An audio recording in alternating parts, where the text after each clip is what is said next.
podcast to honor the gods. This better come with a sacrifice. Dave X Media.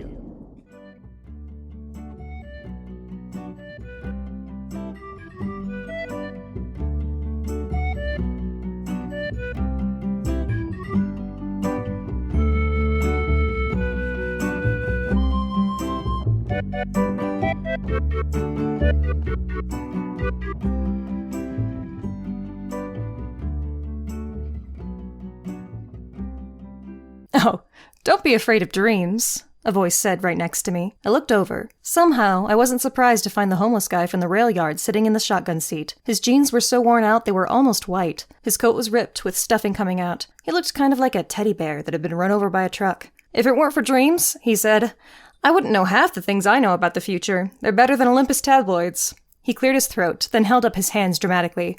Dreams, like a podcast. Downloading truth in my ears. They tell me cool stuff. Apollo, I guessed, because I figured nobody else could make a haiku that bad.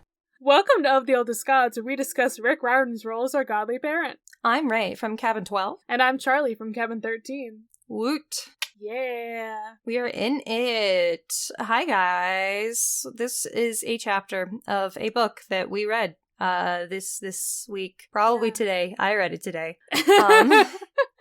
What'd you think of Grover's Lamborghini? Grover's Lamborghini does not feature in the chapter. I'm very disappointed in you, Rick. I mean, it's not like it was a lie, and yet somehow I feel deceived. We were in the Lamborghini for half the chapter, I think, weren't we? Technically? No. I mean, we were in a van. We were on a train. we went on several subways, actually. And then we were in Talia's car. And then we took a nap in Grover's Lamborghini. That's like, it's a good amount of the chapter. I don't think so. Personally. It's an exercise in absurdism.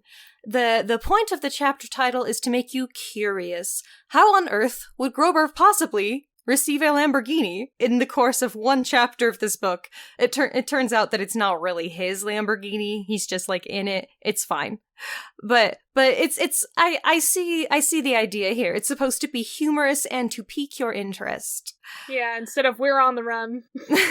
Yeah, that would be nothing. You're so right. Yeah, they could be really uninteresting and not necessary for the whole book for there to be chapter titles. The point is that they're humorous and enticing, which is why he kind of dropped them later in the book. In the other series, he doesn't do them. It's just for this special one. I love them personally. I guess I do keep ragging on them, but they slap. I love the chapter titles. I'm ragging on them humorously also. Technically, the only series that doesn't have chapter titles is Heroes. All of the other ones have chapter titles. Okay. So never mind then. Heroes, why are you like this? Because those books are 500 pages. And it's also because we're constantly switching narrators, and that could be tedious. I think that those books replace the chapter titles with the name of the character who is going to be narrating. We're not talking about those books today, though. And the number. That's it. It's just a name and a number. Yep. Yeah, we're not there yet. We'll get there in who knows how many years. But, what the heck was this chapter actually about, Ray? Okay, well, Grover does get a Lamborghini, but first, the questing party is clearly being tailed by a black helicopter, so they have to ditch their van. The vibe here is kind of spy film-ish. It's kind of weird that that's where we're at. They hop on the subway to escape and end up taking it to the end of the line, and there they meet a homeless guy who points out a suspiciously convenient train heading west. I think someone even says convenient in the chapter. Percy has a convo with Thalia, which once again ends up uncomfortably tense, because, he always has to say something.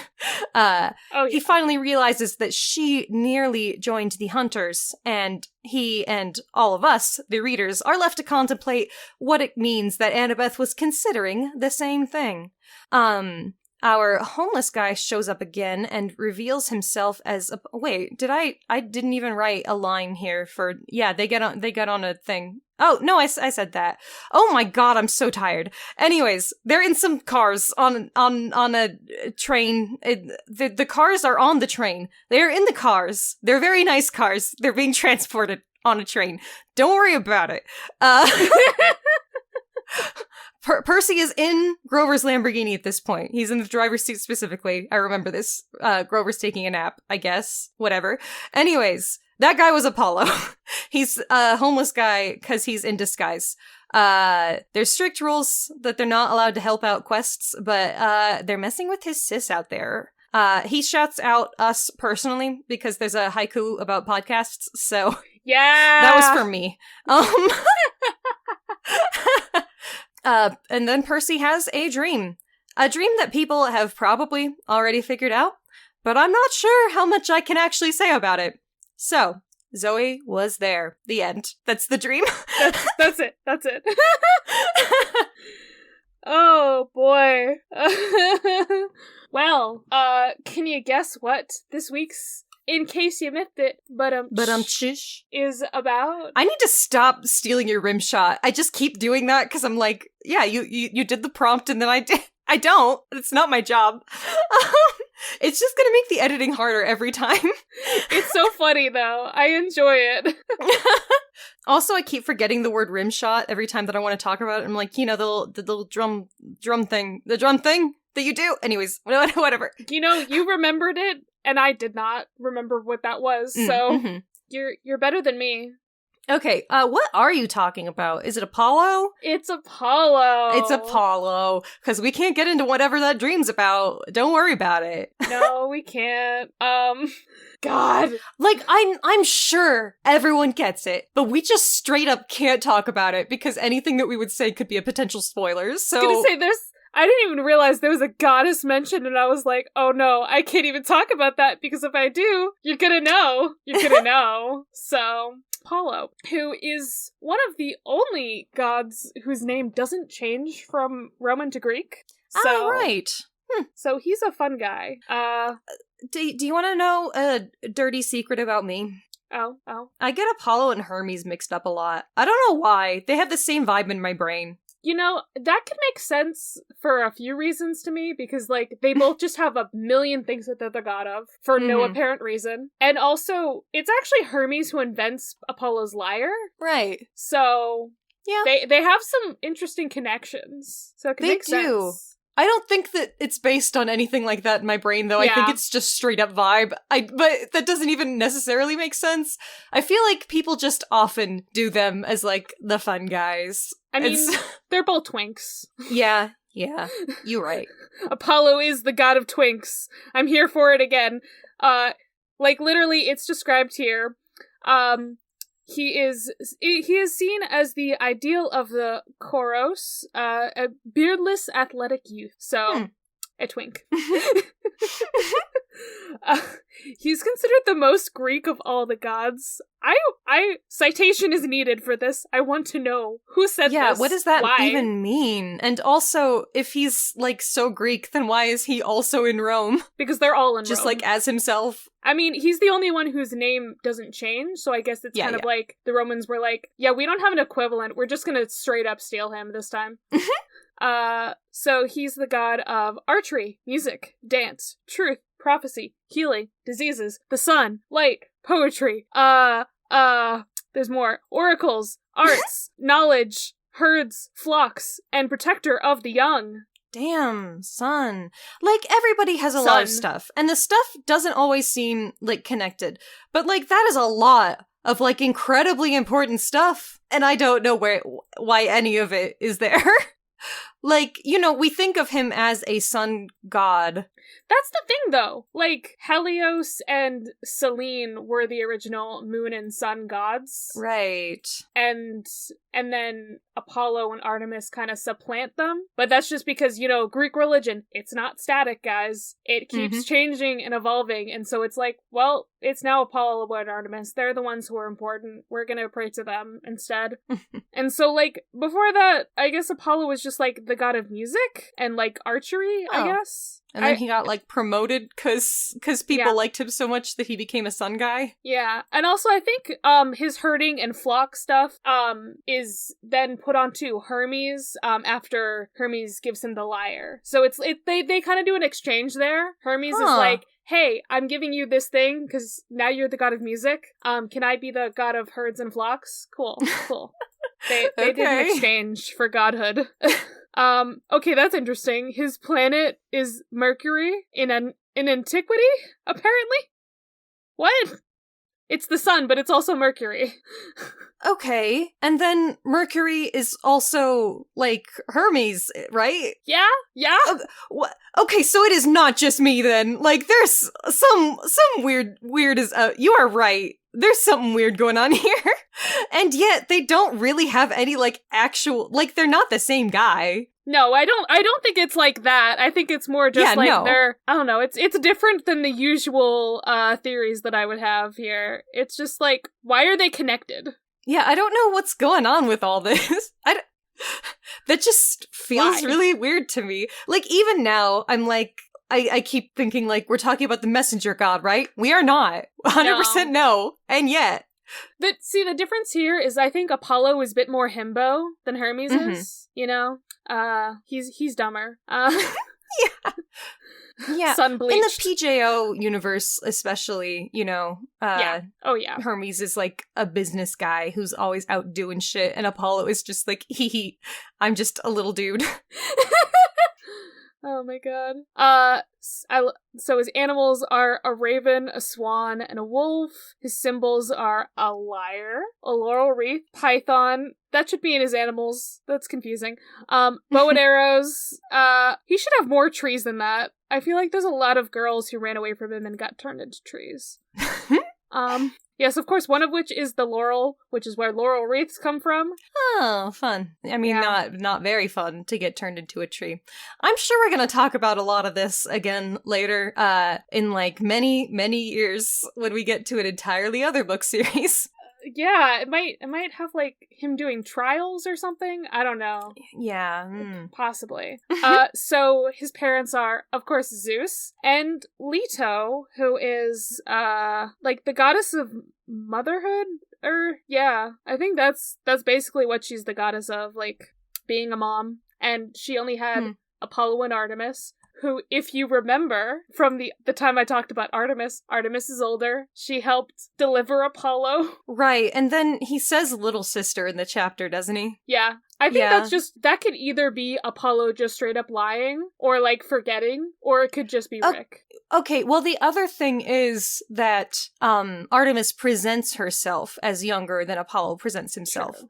He's acting as a teen in his current, like, iteration, whereas she is a young girl, a prepubescent girl. And so I guess if they think of it that way, if they're like, this is what we are now, and it doesn't, our actual birth order doesn't matter to us, maybe? But birth order also seems like a whole thing. Yeah. So Apollo's also one of the few gods who has like a birthplace that's not like, you know, just Olympus or like Earth. It's a very specific place. He was born on Delos, which, you know, I don't remember. Did I tell you the story of like why Leto had to have her kids on this specific island? Yes, we did talk about this because I was thinking. Okay, yeah, I think I forgot that that was this story, but yeah, it was like Hera cursed Leto to not have her kids anywhere, and then Delos is like, I'm not technically like the Earth or whatever. I'm a weird. This isn't land place. or sea or whatever. It's yeah. It's like that part in Pirates of the Caribbean where that one guy can't go on dry land, and so in order for him to like attend a ceremony, he's like standing in a bucket. The fuck. I don't know anything about Pirates of the Caribbean. I'm referencing a Tumblr post that I saw, but you know, whatever. Yeah, I'm pretty sure that's like straight up Davy Jones. That's who it is. Yeah, I'm pretty sure that is correct. Yeah. So some interesting stuff about Apollo. Yeah, I love that, like, his epithets call him the averter of evil. Like, he's a protector deity, like, first and foremost. But he's also, like, the god of plagues. Like, the god of, being, like, living with... Okay, because he's also a healer, so I'm assuming god of plagues as in god of, like... But no, weathering the plague. He also sets plagues upon people. Okay, whatever. He heals. Who fucking knows?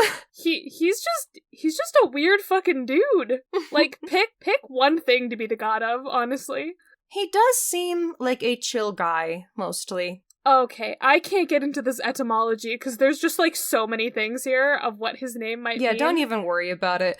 And I can't read that. There's a lot of stuff about this guy. Like, some of these gods, like, even, like, the important ones, you look into them and you're like, there is nothing here. We just don't know shit. This guy, very popular. We know too much shit. He's the most Greek of all the Greeks, you know? Whatever that fucking means. But his main epithet is Phoebus, which means bright, even though, you know, he's a himbo. He's not actually that bright. Rude. I like this one. This epithet Lycaeus, which it means light, but also it kind of means wolf, which is one of his animals. Yeah. All right. I don't remember why that's one of his animals. I don't know, but like... Yeah, that seems weird, because wolf is more of a moon thing, right? Whatever. You might be conflating that with, like, modern werewolfism, which... Well, no, lycanthropy, like, even the lie, isn't, like, Lycaeus, I don't... He had nothing to do with the moon, bro. No, you're right, you're right, but I'm wondering if wolves have something to do with the moon, but maybe they straight up don't.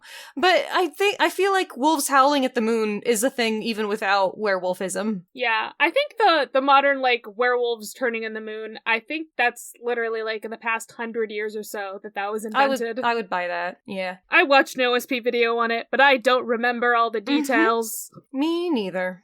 Yeah, so, of course, his main, oracle is the Oracle of Delphi. Fun stuff. Yes. So I just realized, you said he's a healing guy, right? Yeah. Isn't that also Hermes' shit? The fuck is going on? Hermes is not the god of healing. Okay, why do I always think... Oh, right, it's because of the caduceus. We've talked about this. Okay. Yeah. Okay, never mind. That was me. That's my bad. That's just a thing. Modern misconception. It's weird, and... But that is a thing in Percy Jackson, because it is a modern misconception. And so that also makes sense to me, that we would have that misconception, and that he's like, damn it, they gave me another job. Like... Yeah. But, like, Apollo's son Asclepius has a similar symbol to the caduceus, but instead it has one snake, and he is the god of healing. Like, that's his big thing. But they were like, we like the look of the two snakes better, so we'll just use that. And it's like, no, guys, that's literally not the same thing. Yeah. I blame whoever fucking decided that. They were stupid. So... Okay, I know there's, like, a whole thing about how Apollo got the Delphic Oracle, because it wasn't his originally. He slays... Is it just Python? I think it was just Python who was the original creature that had its home there, and Apollo slayed it, and then... That's how he gets his oracle there. And that's why the oracle is sometimes known as the Pythia, Python. Okay. Bro, that's probably enough for right now, because we're gonna have to talk about this dude so much in the future if we ever get there. I know, but, like, God, there's just so much going on here, and this page just doesn't stop. Yeah, we should have picked something more specific to get at, like, before we even started, honestly. Like, there's just a lot of stuff about this guy. We could probably just move on right now. Well, how about this? Apollo, he's a cool dude. Yeah, that's all I gotta say. I like Apollo. He's one of my favorite gods. I know that you're really disappointed he's not in the Hades game. I am. I still just think it's funny. Like, I thought the Athena symbol was Apollo's symbol, because I thought it was the sun, but it's a shield. It's just a damn shield. I'm so sorry. I've seen the fan art though. People draw some good fan art. Yes, I have seen some really good Apollo designs in that game style. I Okay. love it. Well, this fucking chapter, right? Yeah. It's a pretty interesting one. So, the first page, like, literally starts with Percy learning, oh, like, mortals will just work for monsters, and they just won't care, 'cause money? Yeah, Percy, the world sucks, actually, if you didn't know. Yeah, which is interesting that this is the first book that's coming up in. I'm wondering if that's tying in thematically somehow, but we'll have to get further before I can really analyze that. It's coming up a lot though. Every fight so far has included mortals in some way. Yeah, this book is the first one to be like, yeah, mortals are involved. They're not just like those people in the background on the Princess Andromeda. Like, they're active. Right. And it also makes sense that there's mortals involved in this conflict, because in the mythology, there always would have been mortals involved in whatever war is happening, you know? And at this point, we're at war. And I feel like that's kind of the idea of what's being emphasized in this book. Like, the very military, language and visuals. We started off at a military academy. This is just so Yeah. much military Yeah, I think shit. that's the point, and I think that that's why we're involving the mortals in this book, is because that's the emphasis of, the escalation of this conflict is, showing us that this is a war. Yeah, it's ironic that Ares was in the first book, and, this is the book where, war shit's going on. Yeah, poor guy. Got kind of sidelined, huh? Yeah, it's because he was a dick. Ares is a huge dick. Yeah, remember how he was an abusive dad to Clarice last book? What a bitch. Can't stand that guy. Yeah. Yeah, he definitely deserved it when in mythology he got stuck in a jar. That was great. I loved it. So this is some interesting stuff that happens here. Bianca saves the day a little bit here by being like, we're gonna go in the subway and we're gonna keep going and misdirecting them. I know where to go. Don't worry. Yeah, she leads them to a parking lot and they're like, what? And she's like, there's a subway over here. I got it. And they're like, and so, yeah, she mentions that she remembered it when they were passing through because she thought it was weird that there was a subway there.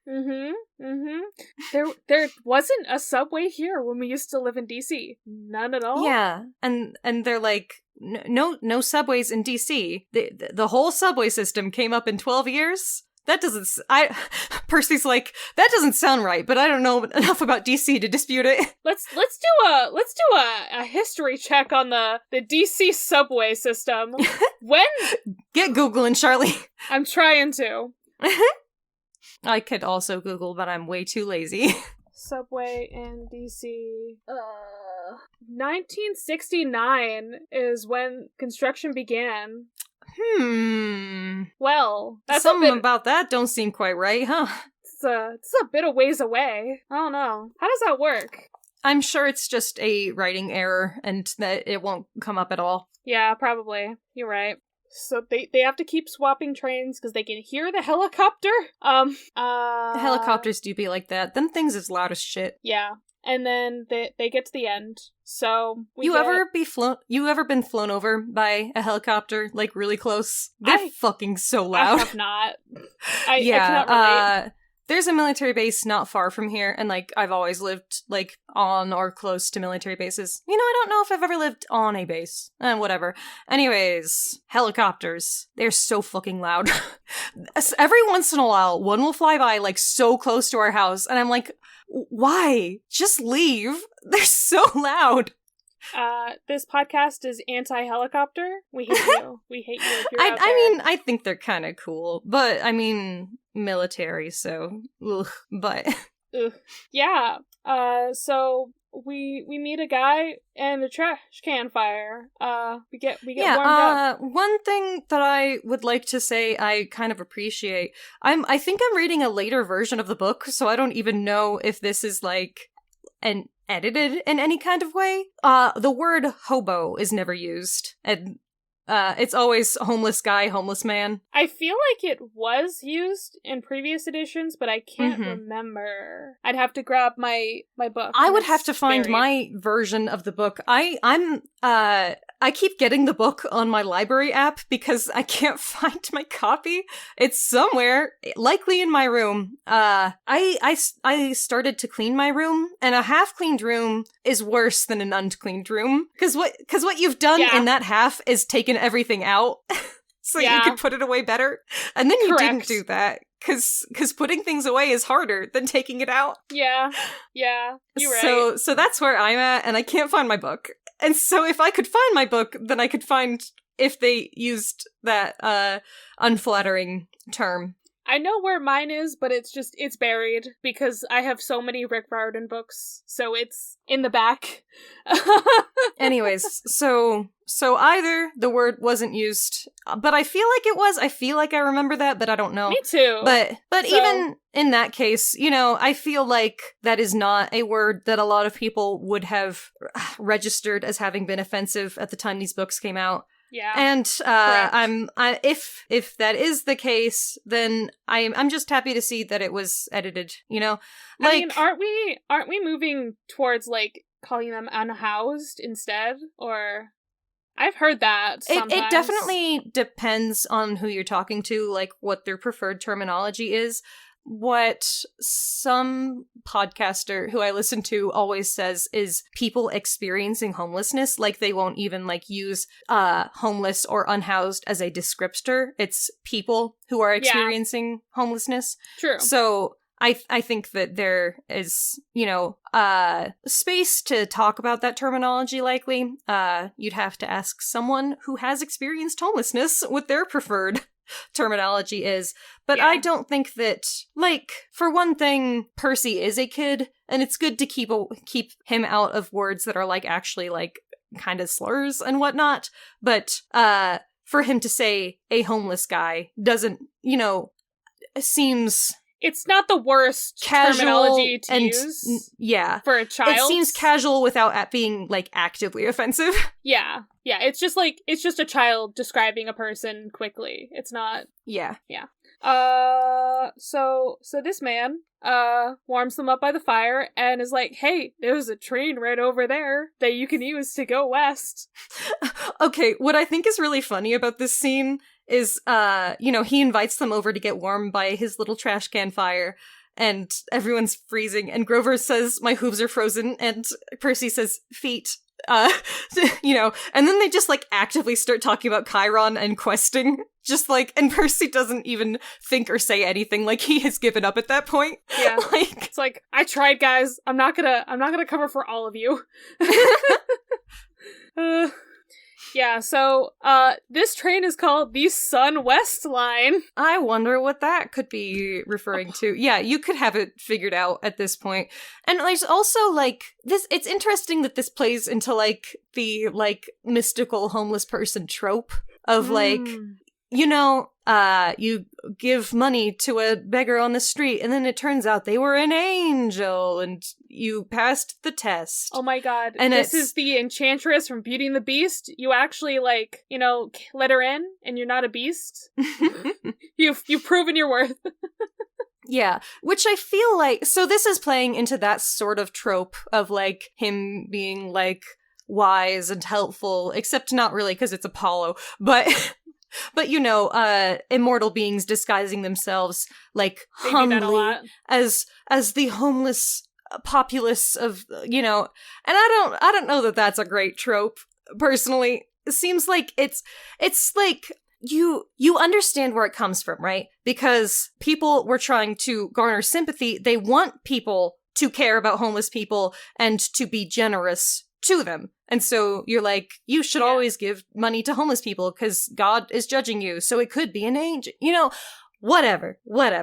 But at the same time, where you can see why that would be something that you would want why that would come from a place of like helpfulness. I don't think that the trope itself continued to be in a place of helpfulness. It seems more like it dehumanizes homeless people as like you don't think of them as people, you think of them as the homeless populace. Yeah, true. They just might so happen to be like a mystical being. But, you know, if it's just like an actual person without a house, then who gives a fuck? You know, they're poor.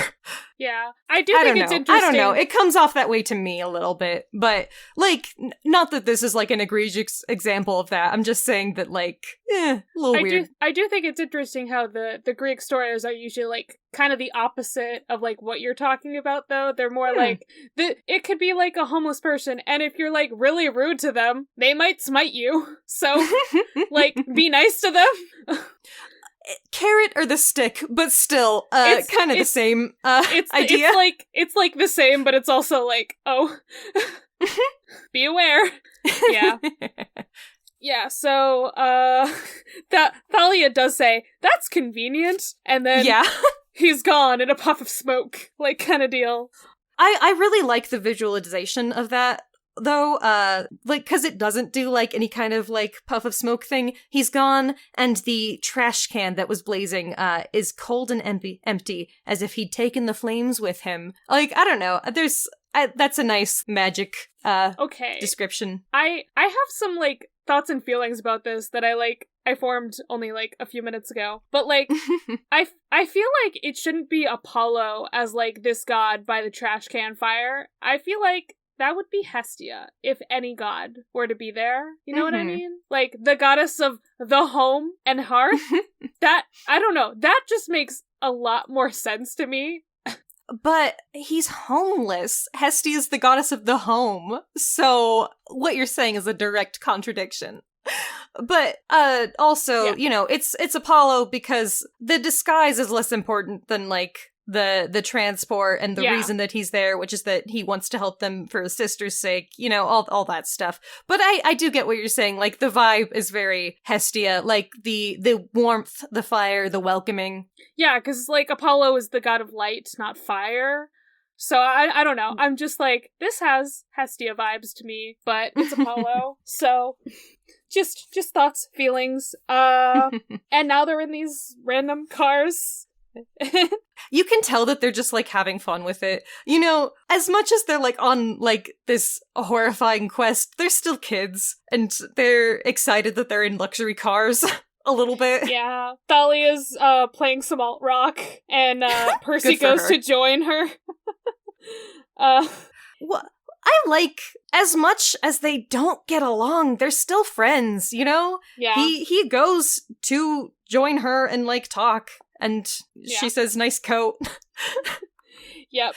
Their relationship is so interesting. I'm really wondering where we're gonna be at by the end of this book. I mean, well, I know certain things. I see you looking at me. Charlie's looking at me. I'm just saying. Yeah, I tend to look at you when we're on a call, so. I never look at you. I'm focused 100% on podcasting and only words and. I know you've read these books before, so you could say, "Oh, I don't know where this is gonna go." Like, are you sure? I'm saying like I know the plot. I'm saying that like it's been so long that since I've read it that I don't know like a lot of things about their relationship. I am like rediscovering, and so I'm wondering where their emotional and like personal connection is going to, what the vibe is. Yeah.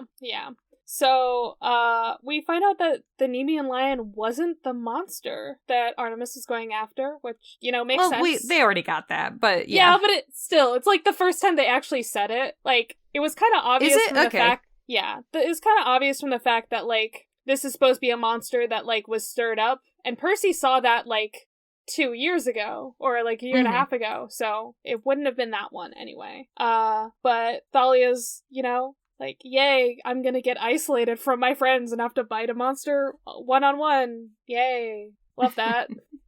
Yeah, so... Right. He's telling her about the general. Mm-hmm. That's important for her to know about all that stuff. It is. So, they're going to San Francisco. What's in San Francisco? Mount Doom. It's actually Mount Doom. The sorry. Mountain of Despair, excuse me, but yeah, Mount Like- Doom. Like Rig. That's what that is, right? That's Whatever. It's fine. It's fine. She says that Titan magic, what's left of it, lingers there, and monsters are attracted to the area like you wouldn't believe. And it's like, I am stroking my chin thoughtfully. Titan magic. Wonder what's up with all that. Whatever. I don't know. Couldn't tell ya. So Zoe's an expert on this, apparently, but like, we're not gonna really go talk to her. Yeah. Because instead, Oh gosh. Okay, this part. Percy wanted to ask her what she was talking about, but he didn't want to sound like an idiot, so he just didn't say anything. And it's like, Mood. oh my god, my That's a boy. mood. I understand that so Okay, much. that is, like, specifically an ADHD mood. Like, or I think a lot of neurodivergent people, you're just like, I ask questions too much, and then people think that I'm dumb, so I'm just not gonna ask anything and pretend like I know what's going on. And sometimes that works out, and a lot of times it really does not. But people treat you like you're stupid less often than if you ask questions, because you straight up don't know what's going on. I hate sometimes a lot of things. Yeah, I hate my brain. That's just how it be. So now we're talking about, Zoe and Thalia, that's why they don't get along. Thalia almost became a hunter, but she didn't want to leave Luke. Yeah. I think so. Zoe said something about that in a previous chapter, like, she couldn't give up on boys or something, Mhm. you know? But now it's she more wouldn't give up explicit that on- it's like, it's Luke. Like, Thalia Yeah. had a crush on Luke. I think we can say that at this point. That is, like, basically the implication, but also, like, and we talk about Annabeth having a crush on Luke and stuff like that, but at the same time, they're a tight-knit group of people Mhm. that friendship is, like, incredibly important to them all. But also Luke's hot. It doesn't even necessarily need to be anything romantic, but with it being, like, the hunters and stuff, and, like, the romantic giving up thing being the big thing for the hunters, the implication is definitely that she had a crush. I wasn't even thinking about that, though. I was more just thinking that, like, Yeah. she would have to leave them behind, specifically Luke, because of the whole boys thing. But I guess, like, the reason that would specifically be Luke and not, like, Annabeth is because of romance stuff. So, yeah, definitely, that makes sense. I Yeah. straight up didn't think about it like that while I was reading it, though. I mean, I always think about it. Because I'm always like, Thalia had a crush on Luke. Oh my god. But like, I almost want Rick to write like a separate story that's really focused on just like a girl and a guy who are like besties and like specifically like no romantic implication at all. And then it's like the hunters kind of like, you know what I mean? I want that kind of story in this world where Okay, this we are talking about we already spent a lot of time talking about like how interesting the hunters are and how we want more stories like specifically centered around them and some of their experiences. That fits into there really well. I think a little fan fiction anthology of like short stories about like hunter OCs. That sounds really fun, actually. Right? You want to get on that? I'm terrible at things, various Same. things such as writing, organizing, being on time for things. I'll just put that out into the world. Anybody wants that idea, you can have it. If you write it, I'd love it. Please send it to us. If you find one, please send it to us. I want to see it. Yeah, honestly. But yeah, that would be a really interesting story.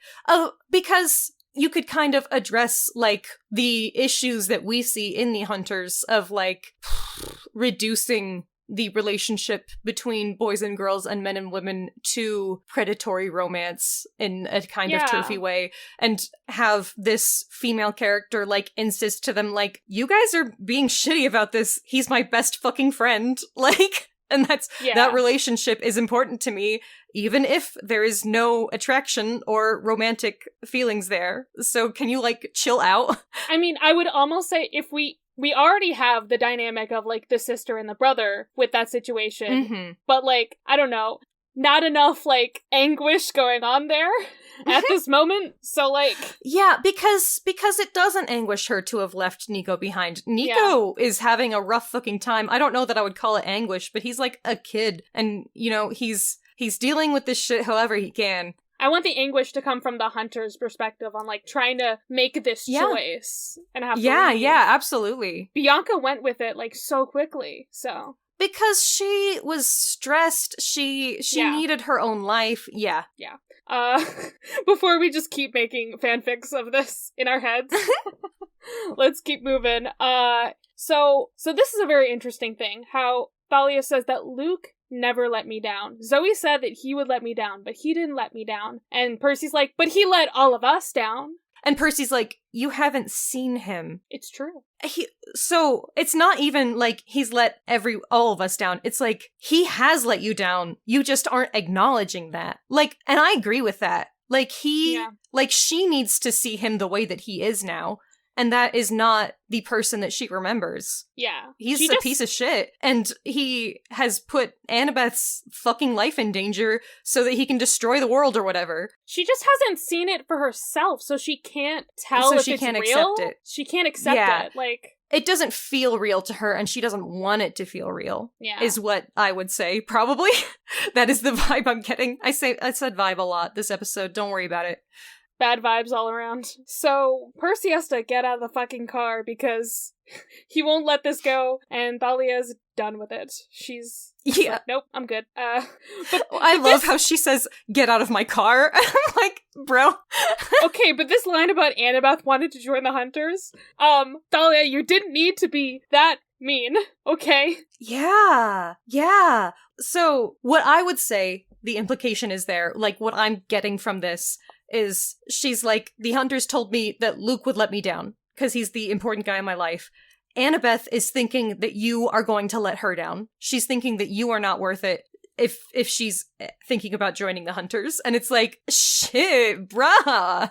You know that's not why Annabeth would join the Hunters. She would join them because they are a badass girl gang and she deserves that. So, yeah. So, Grover has stopped trying to impress Zoe and Bianca because he made some poison ivy appear in their car, and he's just taking a nap. Which is hilarious.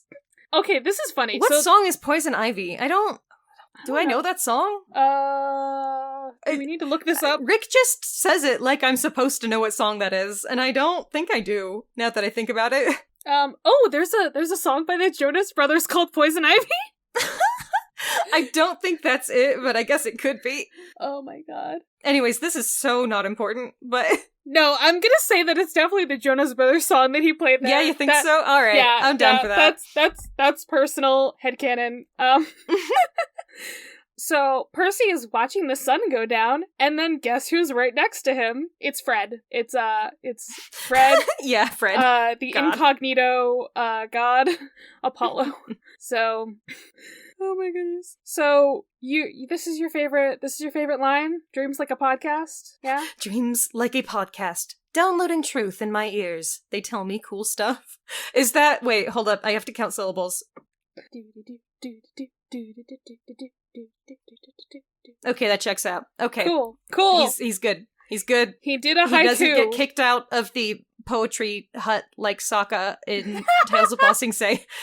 I mean, it's still not a haiku. Like, these are just still not it's 100% not a haiku. But... But the syllable count is fine. Yeah. So, Apollo's incognito. Zeus doesn't want him to, get involved in this quest, but he has to help Artemis. We kind of skipped over because we were excited about the haiku. But the reason that he is saying that is because Percy doesn't even want to go to sleep because he doesn't know what he's going to see happen to Annabeth, which is, I feel like, where you are at, Charlie. But first, Apollo says, you need to go seek out Nereus, the old man of the sea. Right, indeed. Because he knows some shit that even the Oracle doesn't know. Oh. And Apollo doesn't seem to actually know shit about this quest. No. And Percy points that out, and he's like, oh, I gotta go, bye. listen, just because you make prophecies doesn't mean you understand what they mean. So you need a different person to interpret. I think. Strange as it seems, there's been a run of crazy dreams, and a man who can interpret could go far. Sorry, I couldn't help myself. Oh my goodness. So, in this dream, Percy is not himself. He's someone wearing lion skin? Nemean lion skin. The Nemean lion skin, because he's already got it, so it's not that weird, but it's wrapped around his back like a cape this time. Yeah. He's wearing a Greek tunic and laced leather sandals, so that could place us somewhere in a time, you know. I mean, who knows? And he doesn't act like himself throughout this dream, so we assume that he is living the life of somebody else. I'm probably even giving you too much information if you haven't already figured it out. But if you haven't already figured it out, then at the same time, I don't know what I could say besides actually just telling you. Because it's kind of obvious. But if you haven't figured it out, I don't think you're dumb or anything. I mean, now I feel bad, because I feel like that was, like, almost mean. Ray, you can stop talking if you want. You can. No, you're allowed. I have to apologize to the audience, just in case somebody is reading with us and they don't know what's going on. Like, I'm sorry. Yeah. Like, sometimes you just don't know things. I don't know things all the fucking time. So this is some unidentified, not flying man. And he's being led by, some girl. Some girl who at the end of the chapter, it's Zoe, so. It's Zoe. Let's just say it's Zoe. It's Zoe. So she has, a father on the mountain, and there's, a monster called Ladon. Yeah, and she's got a bunch of sisters, so... The thing that stands out a lot to me in this is, her giving him the white brooch, which, when he wields, it's our best friend. Now I want to, like, personify this Riptide, and it's like, that the series doesn't really do that, but, like, it's, like, exciting to see Riptide. Riptide does have, like, a very specific presence in the series. Yeah. I would say cool. Its actual name, because that's what they say in the chapter, but I'm not gonna pronounce that right now. I could pronounce it if I tried really hard, but I don't feel like it. Anaclusmos. Anaclusmos. Okay, that is actually easier. I didn't know how to pronounce it before. Thank you for telling me that. I mean, I don't know if I'm doing the correct, pronunciation like exactly. Actual Greek, but, whatever. But, that's what it says in the literal letters, so, I was trying to add in, more, consonants in there or some shit. So, this is interesting to learn about Riptide. It's a sword given to Zoe by her mother, who's a daughter of the ocean. Yes. So, that's why this sword has ocean. That's why Percy gets it, because ocean... Yeah, that's why it's good for a son of the sea god, because it was from a daughter of the ocean. Yeah. Yeah, that's the specific phrasing in the shit. It says she was a daughter of the ocean. Yeah. And the ocean's power is within it. Yeah, I don't know. Yeah. So in a lot of, fan art and also the live-action movies, Riptide has a trident on it, and I'm just like, guys, it wasn't... Poseidon didn't own this. It's not a Poseidon weapon. Also, it's a sword. It feels like it's shitty to, put a trident on it, but remember that other cooler weapon? Yeah. This is not a trident. It's a sword. But they're trying to mark it as, a Poseidon thing. But yeah, you're right. It's not a Poseidon thing even, so. No, it is an ocean thing. You got that right, at least. So, yeah, now it's morning, the train has stopped, and... Where are we? We're in a place, I guess. We're in a place. Yeah, the sun's rising. Outside are snowy mountains dotted with pine trees. So they probably made it pretty far. Wait, I guess that could be the Appalachians still. They weren't, past them before, were they? I'm assuming they're towards the Rockies, but I don't actually know. They said they were gonna make it through a good chunk of the country, so I'm assuming those are the Rockies. I don't fucking know, though. The next chapter says where we are, so... Are the Appalachians even tall enough to get snow? Little dinky-ass mountains. Wow. Yeah, they're old as fuck. I don't give a fuck. They're small. Stop making fun of the mountains. You got a small dick, Appalachians. Stop making fun of the mountains. They will come for you. Oh, I'm my not goodness. saying they're not cool in their own way, but people are always like, yeah, what the fuck ever. Your mountains are tall, ours are old. And I'm like, okay, they're still small. Oh my god. Let's get off this train because Percy has also got off the train. Indeed, he sure has. Yeah. That's the end of the chapter. That is the end of the chapter. We did it. Oh my goodness. Now let's move on to our plugs. Plugs. I haven't thought about it at all. You got some? I have a plug. Let me just Give it to me. So I recently rewatched a TV show that I love that got canceled way too soon, but it's still good what we got of it. It's just like the last 5 minutes, it's like we got a little cliffhanger, but it's still good how it is. It's just one season. It's called No Good Nick. It's a show on Netflix. It's described as a comedy drama, and I was just like, I don't know how to describe this show, because it, like, it's kind of got sitcom feel, it's kind of got, like, a lot of drama things going on at the same time, though. So, like, I don't know, it toes the line between those two kind of genres. And it's got fucking, Samwise Gamgee in it. So this show, so the premise of it, so fucking wild. This child, this 13-year-old girl, goes to a family and is like, hey, we're related. Like, I'm your cousin so many times removed. And I'm here to live with you. Why weren't you there to pick me up at the train station? And she's got all these documents, saying that, oh yeah, this is her. It's not her. This is all a very elaborate, thing. I was about to say prank, but prank is not the right word. This is a scheme. Con. This is a con, a scheme. She is a con artist, and fascinating. This is a very good. Is this okay? What I want to happen there is like found family, like they actually like bond. Guess what the plot of the show is? Fuck right? yes, incredible. It's actually so fucking good. Like, you find out I why want that so badly. Why she's conning these people. She's all like, there's so much going on, like with her dad, with her her foster family, who is separate from this family that she's living with and conning. Like, there's a lot going on, and I don't want to, like, tell you all the things, because you don't find out, like, the whole backstory for a while in the show, and it's just, there's so much going on. It's very cool. I love it. It sounds really good, honestly. I wish it hadn't gotten canceled. It was very interesting. Oh man, that sucks. Like, it had, how many episodes? Like, 20 episodes. It had, like, a 2-part season, like, a half and half, and yeah. It was very good. I just enjoyed it so much. And there is at least one gay character. We have a gay boy in the show. So that's all I'm going to give you for spoilers. But that and the found family. That's all you need to know here. Man, I'm now also really disappointed this show is canceled. It sounds really good. Ray, please watch it. Watch it and tell me if you enjoy. Okay, I will. So it's my turn this time to recommend a podcast. Since this is a book podcast, I thought you guys maybe like to read. I don't fucking know. No, not at all. Books are gross.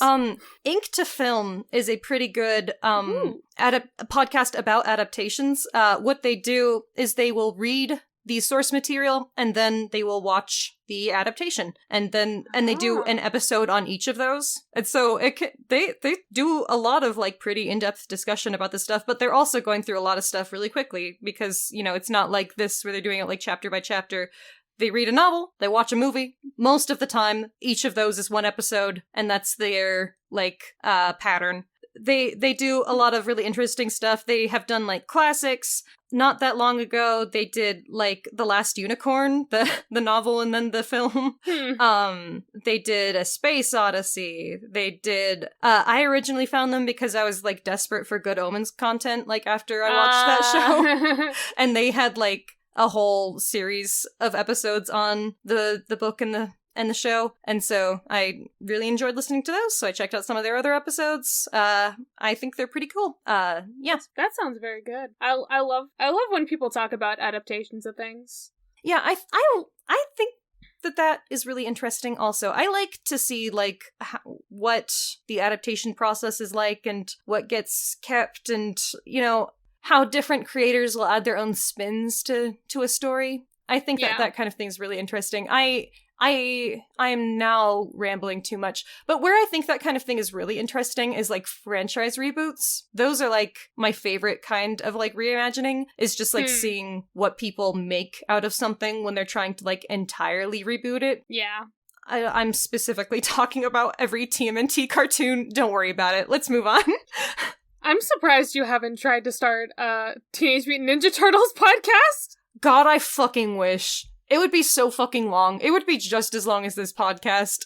And I would have to get somebody to watch all that shit with me, and nobody wants to. I would do it. I would do it, bro. Well, we're already doing this one. Maybe next time. In like 20 life. fucking years. Oh my goodness. Well, get out of my fucking cabin, Ray, so I can have, like, a weird dream that maybe tells me about the plot, or maybe it doesn't, and it's not relevant at all. I don't know. This episode is so rambly. I'm so sorry, everyone. I enjoyed it so much. We had such good conversations here. We were saying the energy was weird last week. I feel like I was a strange little man. I'm assuming that the podcast is already over. Get out of my fucking I'm ending cabin. the recording.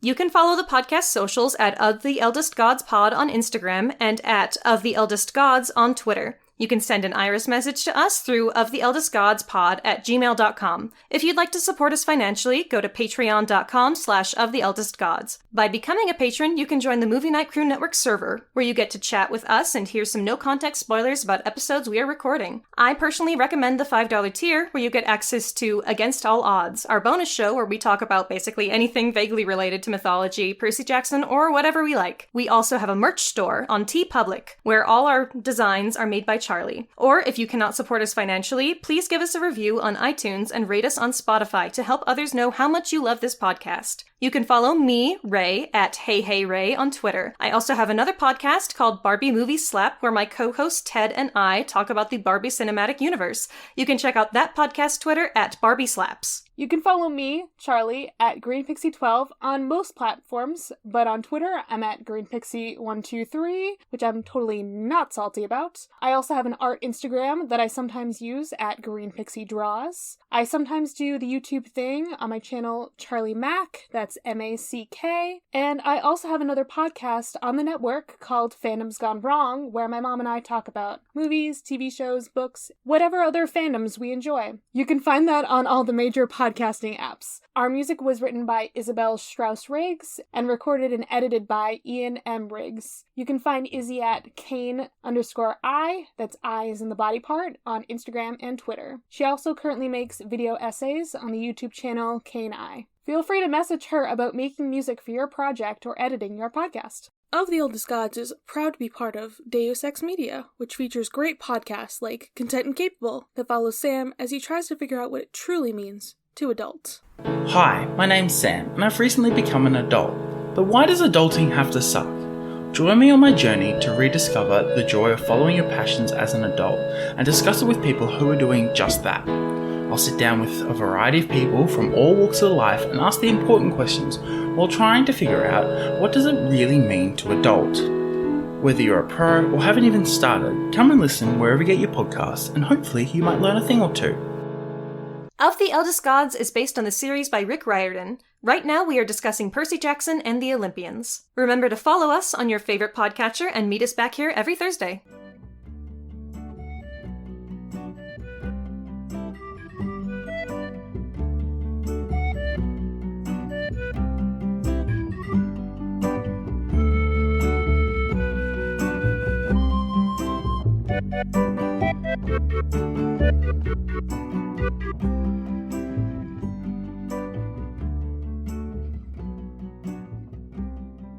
Andy works at a gallery. It's mostly like a framing place. But so they had a little charity art showing thing for tiny art, and so we all made tiny paintings. And people can buy them for like a $20 donation, and they're gonna give the proceeds to an animal shelter. Good shit. Yeah, I'll send you some tiny painting pictures. So that's my day. Now I'm all warmed up. I'm not at all. Dave X Media.